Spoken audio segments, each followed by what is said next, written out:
You ever have that feeling? You ask an AI for a big strategic idea, something to really grow your business, and you wait, thinking you're about to get pure genius. And then, what you get back is, well, just not that. You get a list that looks a lot like this. And let's be real for a second. This isn't a strategy. This is the table of contents from a Marketing 101 textbook. It's fine, I guess. It's just completely generic and totally useless for you. If that feeling of disappointment sounds familiar, you are in exactly the right place. So what's the deal? Why is the advice so bland? We're going to break down why this keeps happening and, way more importantly, how you can fix it for good.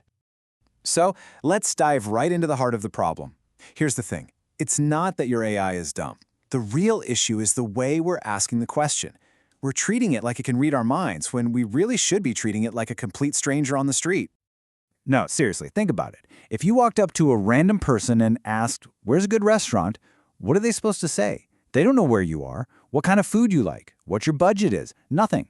So they're just going to point you to the most obvious popular place nearby. It's the only safe answer they can give. And that is exactly what's happening with your AI. When you ask a super vague question like, "How do I grow my business?" you force the AI to give the most generic, one-size-fits-all answer it can find. Try social media. It's the safest bet because you haven't given it any reason to say anything else. And that brings us to the core idea here, the big mind shift. The AI isn't failing to be a good strategist. We are failing to be good clients. If you want expert-level advice, you have to provide an expert-level briefing first. So, how do we give it that briefing? How do we stop talking to a stranger and start talking to a specialist? Simple. We give it a map. And not just any map, a 5-part context map. A context map is pretty much what it sounds like. It's a set of coordinates that tells the AI exactly where you're starting, where you want to end up, and all the rules of the road for the journey. It's the tool that turns that generic stranger into your own personal, fully briefed advisor. Okay, so let's get practical. How do we actually build this thing? Well, there's a really simple, systematic workflow for it. And this is the part where we stop being frustrated users and start becoming strategic operators. The whole framework is built on those classic 5 W's, who, what, where, why, and the incredibly important how. Each of these steps adds another critical layer of detail to your map, making the AI's job not just easier, but actually possible. Let's break them down one by one. First up, who. Now this has 2 parts. First, you have to tell the AI who it is. Give it a job title, a persona. And second, just as important, who is this advice for? Who's the audience? For example, telling it to act like a seasoned B2B marketing consultant writing for a skeptical CEO?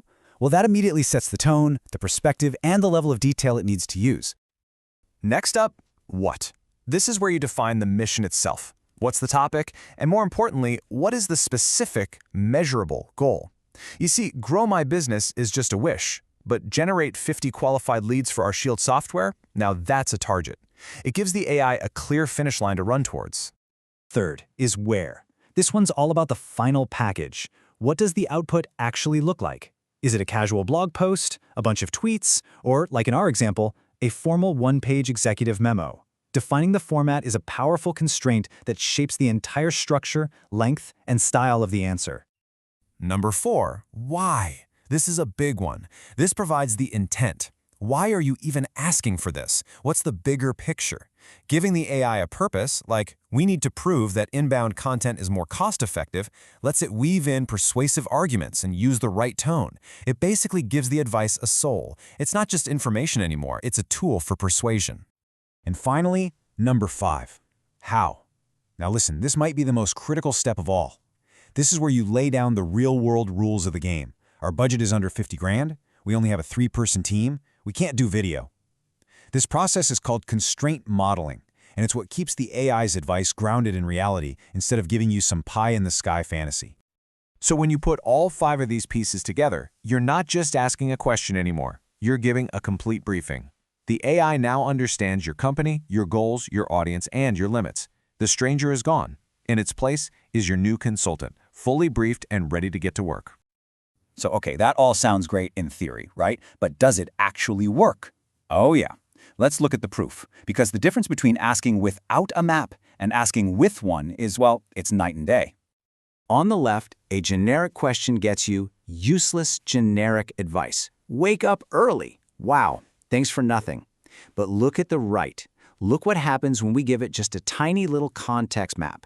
We define a who, Sarah, a designer and mom, and her constraints, and the output, a specific actionable strategy, the nap time sprint. That right there is the power of context. By mastering this workflow, you're making a huge shift. You're no longer just a passive user just kind of hoping for a good answer. You become something more, a strategic linguistics programmer, deliberately designing the perfect prompt to get exactly the output you need. So let's wrap this up with the key takeaways. Your AI is an amazing tool, but it's not a mind reader. Generic questions will always get you generic answers. So use the 5 W's to build that expert briefing, that context map, and you'll start getting expert results. Just remember this. Give your AI a map, not just the destination. And before you run off to build these awesome maps, one last really crucial warning. Be extremely careful about what information you put in there. Never, ever include sensitive company secrets, proprietary data, or any personally identifiable information in your prompts. Your goal is to map the situation, not to give away the secrets. So there you have it. You now have the framework to turn your AI from a generic encyclopedia into a powerful, specialized consultant that actually gets your world. You know how to build the map. The only question left is, where are you going to go next?